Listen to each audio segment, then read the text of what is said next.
Der König und der Gelehrte. Welcome to Smart Learning Academy.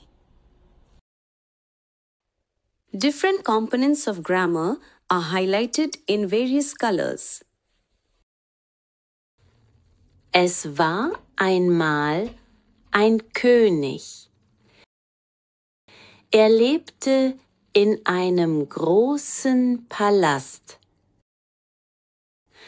Der König war sehr reich und stolz.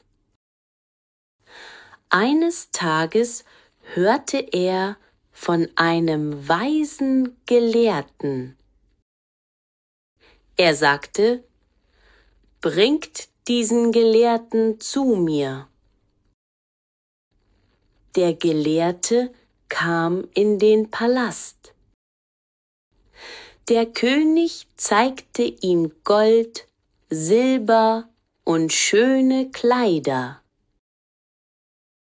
Er sagte: Siehst du, wie reich ich bin? Der Gelehrte lächelte nur und schwieg. Der König wurde neugierig und fragte: Warum sagst du nichts?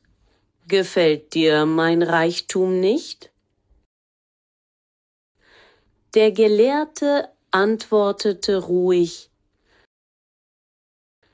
Majestät, wahrer Reichtum ist nicht, was man hat, sondern was man gibt.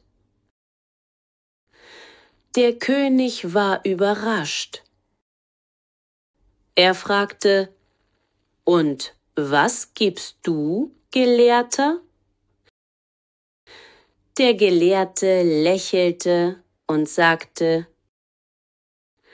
Ich gebe Wissen, Geduld und gute Taten. Diese Dinge sterben nie. Der König dachte lange nach. Dann sagte er: Du hast recht. Ich habe Gold, aber du hast wahre Weisheit. Der König ehrte den Gelehrten und machte ihn zu seinem Berater. Wahrer Reichtum ist Wissen, Geduld und Güte. Dankeschön.